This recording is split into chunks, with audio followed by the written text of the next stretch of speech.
Things were getting a little dull in the shop, so you decided it is time for a new machine.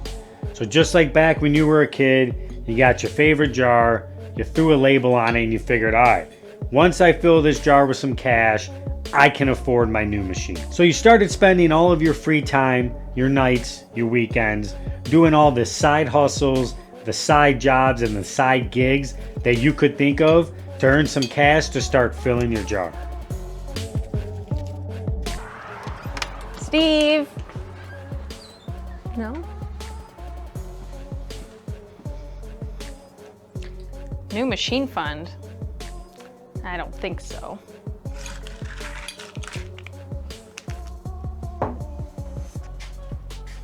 And even though it took longer than you thought it would for some reason, you finally filled your jar. Congratulations, it is time to pick out that new machine. Now the hard part begins. You got to choose. Do you get a CNC or are you going to get a laser? Well, there are a lot of factors that are going to help you make that decision. And this video right here is going to lay out those factors for you so that hopefully you can make a better, easier, more informed decision and get the correct machine for you. I can already hear all you keyboard warriors clicking away, wondering why I'm not including a 3D printer in these choices here. And that's basically because a 3D printer is considered additive manufacturing. Meaning you take your plastic, you melt it, you lay down a layer, melt more plastic, add another layer, and you continue that whole process till you have 150, 200, however many layers, and that's how you get your final product, by adding all of those layers together. Whereas a CNC and a laser are considered subtractive manufacturing, meaning your final product is going to be smaller in some way, shape, or form than your original material. And what that ultimately means is you're just going to take your piece of material, chuck it into your machine, add either your router bit or your laser, close her up, hit start, and watch the magic happen. And after no time at all, your material is transformed into your final product in some waste material. That waste material is going to have to be dealt with, but we'll get to that later in this video. If you used a CNC, you will be left with your finished product. You will have your leftover material that you cut from, and then you will have a bunch of wood chips and sawdust. And if you used a laser, once your machine is finished running, you will be left with your final product, your leftover material that you cut from, and a whole bunch of smoke, which is the byproduct of the laser vaporizing the wood. Vaporized? Wood. Can vaporize? Oh, yeah. Thanks for having my back there, good speed, and I want you at home to know I've got your back too.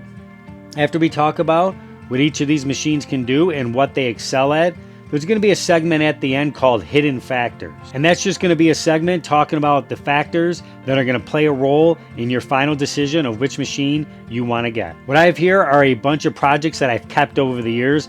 I've got them separated. I've got CNC projects over here, and I've got laser projects over here. The first machine I got was a CNC, so we'll start there. You can do everything you see here. I've used a bunch of different mediums with the CNC. I've done pine carving here. I've done 1/4 inch plywood here. I've done 1.5 inch maple bowl here. I've done some 3/4 inch MDF right here. I've done some pine that I then poured epoxy, carved, poured, carved, and ended up with an awesome looking sign like that. I've done painted projects like this, and I've done more intricate style bowls just like this. What's awesome about a CNC is you can swap out that router bit. So even though that router is locked 90 degrees to your work surface, if you add a tapered V-bit in there or a tapered ball nose bit, now you can start getting some of those angles on your cuts. Something like this bowl right here, you can get those angles because that bit then is cutting into your project on that angle, and it's giving you real nice edges on the inside of certain projects. You can also use your V-bit on something like this where you can get really tight detail with those stars. I mean, those are so crisp, and that is something you can only get on a CNC. These epoxy projects are awesome. I made this juggernaut here, and then I made these Michigan championship signs back here. And basically you start with a chunk of wood, you carve into that, pour some epoxy, let that cure, come back in, carve more, pour more until you get your finished sign. And then once you plane all that off or sand all that off, you are left with some awesome projects just like that Juggernaut and just like those signs back here. These projects are only possible on a CNC because you can swap those bits out just like you would on a router table. If you wanted to add a roundover or a chamfer to the project, you're basically doing the same thing, except you're computer controlling that router. You can do the bowls, you can do cocktail smokers like this with a real nice edge there.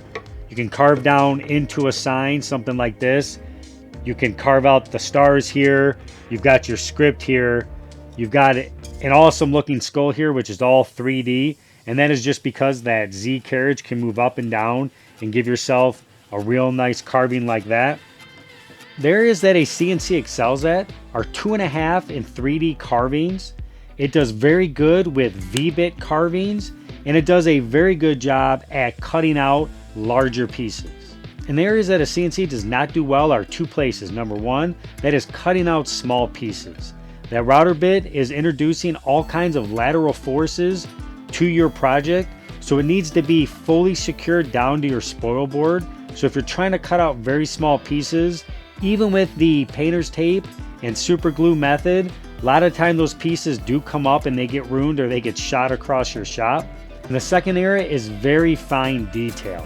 You are limited by the diameter of your router bit, so even if you use something small like a 16th inch bit or a very fine tapered V bit, you still can't get the same type of detail that you can get with a laser. Did somebody say laser? These are my favorite laser projects that I've kept over the years, and where a laser really shines is very fine detail. A laser shoots a very fine focused beam of light at the material, and that's how you get that very fine detail. My laser has a beam size of 0.08 millimeter, which is incredibly small, and that allows you to get projects with the amount of detail like this puzzle right here. This puzzle would be impossible to do with a CNC because you have that kerf of that router bit, whereas with the laser, that beam is so small you don't even really have to take it into account when setting up your project. What I really like to do with the lasers are layered projects like this eagle here and this daisy. They call those mandalas. I'm not quite sure how to say that, but it is just multiple layers of 1/4 inch or 1/8 inch thick plywood that you then cut out, glue, paint, glue, paint, glue, paint, and then you end up with a stacked project just like that. I've got this awesome Carhartt sign. I love Carhartt. So I cut the C and then all the letters out of a very special piece of wood that I found. And then I just burned the background there. That's something you can't get with a CNC. In this skeleton here, just knock that over. In this skeleton here, this has super fine detail. And what's great about a laser is that as it's adding that detail, it's scorching the bottom where that laser beam is hitting. So you get this awesome natural contrast without having to stain or do anything to this wood. This is just untreated plywood. All right, even though I knocked it on the floor, this thing is solid. So these mandalas are awesome. You just add some super glue. That holds those together. You can see that passed the unintentional drop test there. Because that laser beam is so small, you can do projects like this. This is just a coaster with a stadium seating chart on here. These numbers are very small, and I think if I had a magnifying glass, I could read them. But it's just a great looking project. Where a laser really shines is the fact that you're using that focused laser beam to work on your material. That works for you in two factors. Number one, because that laser beam is so small, you can get incredibly fine detail like these coasters or this puzzle right here. And also you're able to cut out very small pieces. If you want to cut out an 1/8 inch circle, you could do that because that laser beam is not adding any forces to your material. So things don't need to be secured the same way they do with a CNC. So you can cut out very small pieces and add them on top of each other for a project like that. Or if you slow the laser down quite a bit and you go very slowly with high power, you can actually burn into your project something like this sign here, where I would bet that is burned down into there almost 1/8 of an inch. So you just go slow over the same area back and forth and it will scorch and vaporize all of that wood there. So this project right here, this won't sand away This won't fade away. This is burned into there. That is staying there. So that's a nice little project you can do with a laser as well. In an area where a laser does not do very well is 2.5 in 3D carving. You can't really do any projects in real 3D. The closest you can get are slowing down your laser and carving into the wood, something like this. But those edges are going to be square, 90 degrees. You're not going to get any kind of taper. But you can layer up your piece of the plywood like that and like this, and you can get a type of desired 3D effect with your laser. And the final way a laser does awesome is customizing pieces that already exist. Something you bought, something you made. If you want to add an inscription to the back, or you want to add some detail to a small keepsake box, let's say it's your niece's name, or let's say you got a cutting board, you either made one or bought one for somebody for a wedding, you can flip it over and on the back, hey, congratulations, we love you guys. You can put the date on there. It's just a real nice way to add another level of detail to an existing project. In addition to these machines having their own specific skill set where they do things extremely well, there's an area in the middle where those skill sets overlap, and you can produce pretty much the same identical item with either machine. For example, what we have here are drink carriers, coasters, and bourbon smokers. Now there are going to be other examples, and there are going to be other limitations to each machine, but if you get yourself a mid-tier machine, like the two machines I've been talking about, you can expect these kind of results. Here's an example of two different coasters machined two different ways. This one here on the left was done on the CNC, and you can see there in that K, that level of depth of that cut, that's about 1/8 of an inch. I used a 30-degree V-bit, so the bottom of these letters are going to have a V taper right on the bottom, giving it just a little bit more depth. This one here on the right was done on the laser, and you can see that has some depth. That's only maybe about 1/16 of an inch, and it's flat there on the bottom of those letters. But these are pretty much identical. They have the same look, pretty much the same feel. So you can get identical items done manufacturing two different ways. This is a close-up of those two bourbon smokers that I was talking about earlier in the video. The real standout factor of the one here done on a CNC is this radiused outside edge right here. It's just softer, feels nice in the hand. It looks like maybe it took a little bit more time to machine this one. This one here was done on the laser out of separate pieces that are then snapped together. So that's why you have that 90-degree lip right there. But these function absolutely identical.